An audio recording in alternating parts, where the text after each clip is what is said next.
guys, how we doing? I'm so excited to have you on my channel. If this is your first time of seeing this beautiful face, you're welcome to the channel. And if you're my oldies, I'm super excited to have you back on the channel. My name is Timmy Talks, and I talk about marriage, relationship, lifestyle, sex, and all the good stuff. And I also vlog about things that are happening around me. So if this is your first time of seeing my face, my name is Timmy Talks, and you are most welcome to this channel. This is where you have it hot, spicy, all the good stuff. You guys sit back, relax, and enjoy the topic of today. So guys, we will just jump straight into what we'll be discussing today. And if you have already seen my caption, and of course you would have seen it, we'll be talking about a very controversial topic. It's something that it's been causing a lot of arguments, it's all encompassing, and I want us to talk about it today because I've been in different platforms where we talk about feminism, what is the motive for feminism, is it godly, is it women that practice feminism, will they make heaven, all of those stuff. And I just want to talk about feminism in marriage today. Yeah, so first of all, let me say something. So I have never been somebody that's had to say I'm a feminist, but looking back and checking all through my life and all the things I stand for and all of that, I realized that feminism, with the definition I'll give to you, I'm actually a feminist. So feminism, as people see it, is not as bad as people think of it. It's just the way people, in quote, women have put it in a situation where men no longer understand this thing called feminism or feminist. Yeah, so I would quickly define from what I have down. I have definitions of it. I wrote them down, and I would want to share with you guys, and then we'll expand and talk about the values of feminists. What is the reason why we are practicing feminism? What brought about this? Why are we clamoring for it? Why do people want to be feminist? Why are people standing on it that I'm a feminist? What is this thing? Because some people, especially in Africa, think that is a kind of society, kind of women trying to oppress men, subdue men. Like, it has all sorts of meanings. So I would be talking from my own angle and plus what research have shown me, and I would want to explain to you people, and then we'll talk about it. Yeah, so first of all, the definition of feminism according to the dictionary defines feminism as the advocacy of women's rights on the ground of the equality of sexes. Like, women are clamoring, women are advocating for feminism so that we can enjoy the benefit that men enjoy in the workplace, in politics, in every sphere of life. That is the dictionary definition of feminism. Now, I have another definition here. It says feminism can also be defined as the belief in social, economic, and political equality of the sexes. So in the long and short of this whole thing we're talking about, I'll just tell you that a feminist is someone who supports equal rights for everyone, for who enjoy equal rights that a man enjoys as well as a woman. So I've seen men that even say they are feminists. Yes, I've seen a lot of men who say, yeah, I am a feminist. Why? Because I stand for the right of a woman. A woman should enjoy equal benefits as a man. Fathers have children. When you're fighting for yourself, you think about yourself as a father. You think about yourself as an in-law, or a leader. You're going to have women working. I've seen women in organizations who do better than men and are not paid as high as the men. And feminism did not start in Africa. Feminism started in the western part of the world. So it is not something that we say it's a Nigerian factor. Women just want to do things that, feminism is as a result of women being oppressed, constantly being suppressed. Women don't have a say in a lot of society. Women cannot. When a woman talks, it's like a second-class citizen has spoken. Women don't have equal rights. Women cannot express themselves. So this is why people are clamoring for, what is it? If I can do as much as this person can do, why can't I enjoy the benefits of feminism, of the workplace, or wherever it is, of politics? And if you look at it today in the world, because of the way women have stood up to clamor for these things, we realize that women are now being positioned in big places across the world. I would use our own local place because I'm in Nigerian, and here in Nigeria we have our Ngozi Wela. She's doing it internationally, she's doing it across the world, and everybody can see, yes, a woman is capable of, and this is the first time in the history that a woman is handling that kind of a role. And wow, a lot of people are like, if this woman can do it, I can do it. So let's not be focused on the negative part of feminism. I have three types of feminism here, and the first one is mainstream feminism, the second one is radical, and the third one is cultural. We have three types. In my next series, I'll be explaining the meaning of these three types of feminism. But here, we'll just be touching what feminism really stands for, what it's all about. Why do people think that, oh, look at them, they call themselves so I've gotten to a point where I see people say feminists are crazy people. Like, somebody even told me that they are occultic people. Women gather themselves and tell themselves on how they're teaching themselves on how to deal with their partner. No, that's not what feminism is. It's all about.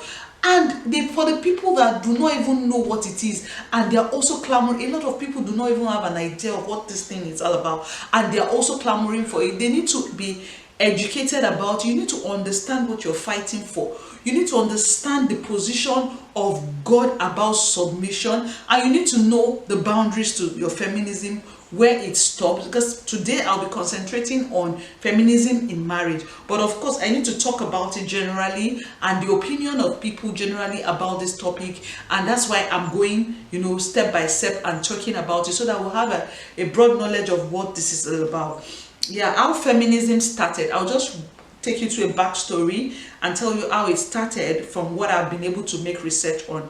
The way formally began at the Seneca Falls Convention in 1848.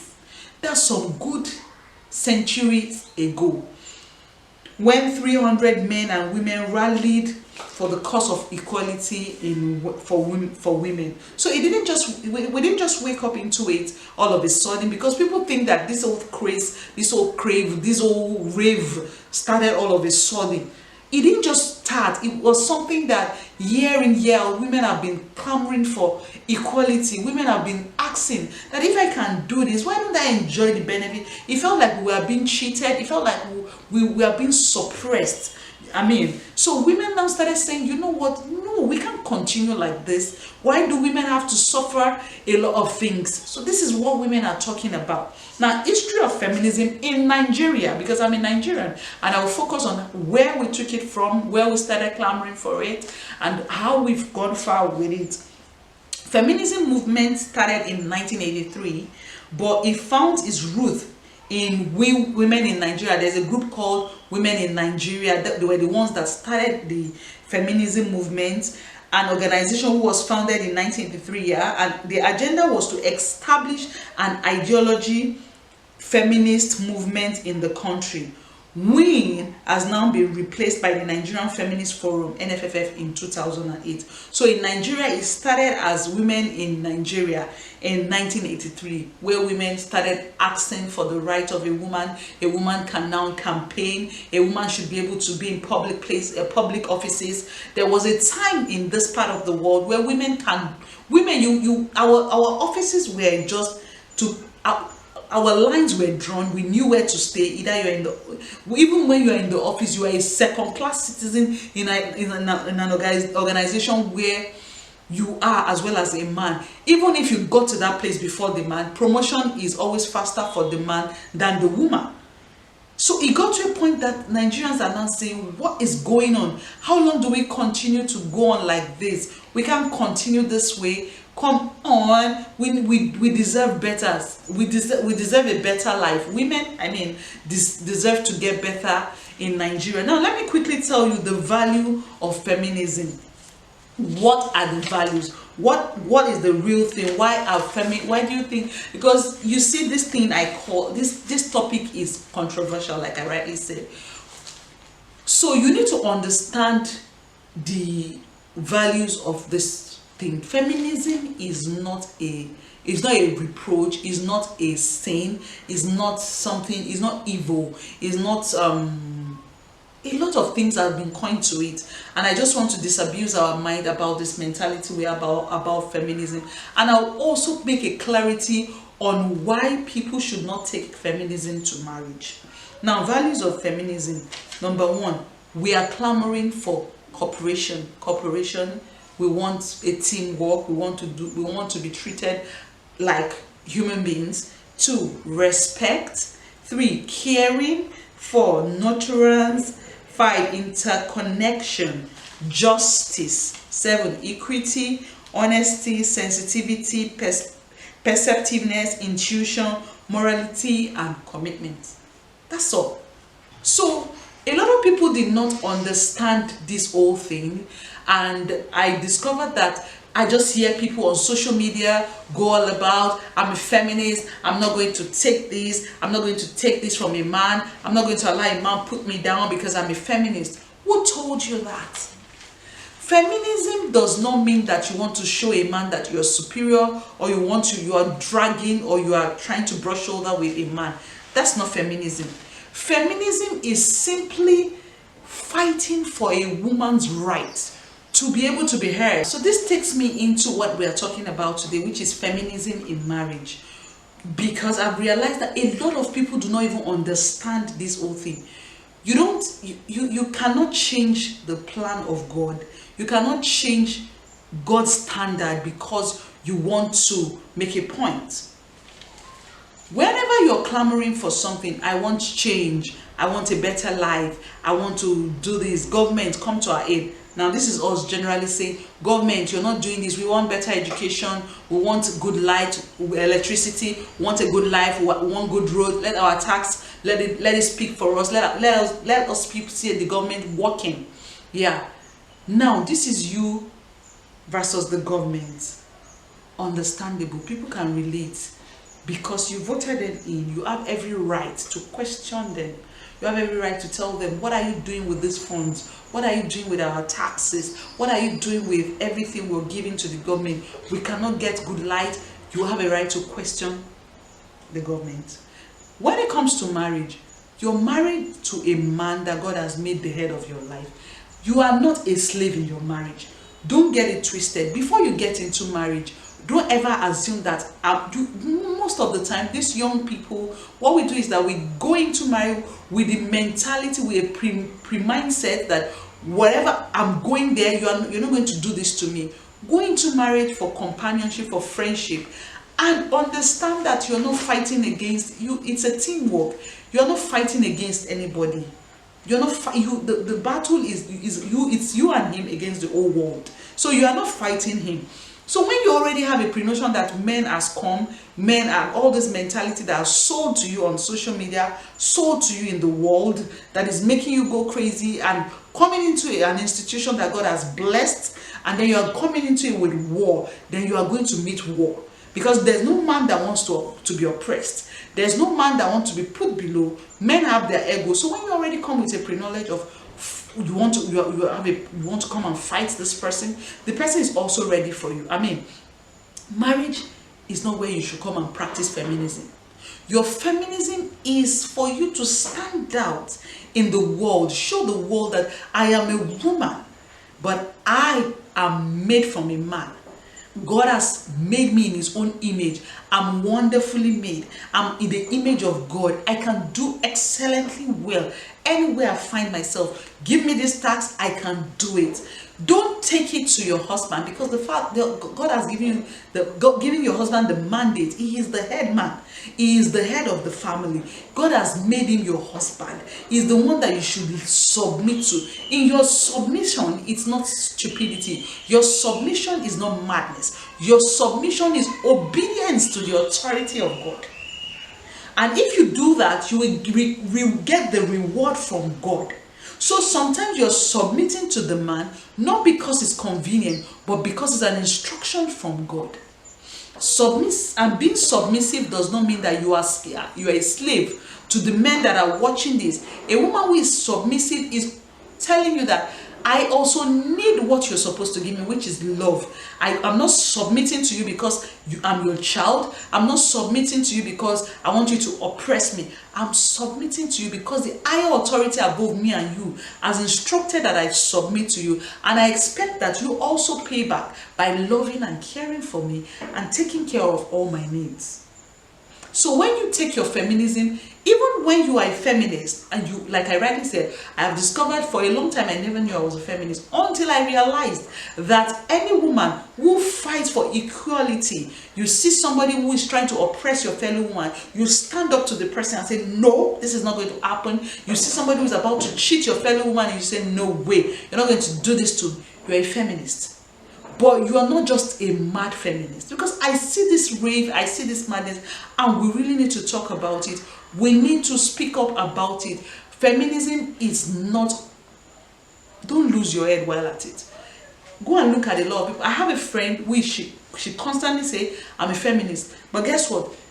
She cooks all the food in her house. She cooks. When you want to see a real feminist, there are people that they are in the home front doing all the chores, and they are hands-on, they are doing everything that needs to be done in their house. But you don't oppress me. You don't suppress me. You don't talk me down. You don't make me feel stupid. I'm a human being. Treat me like one. That's what women are asking for.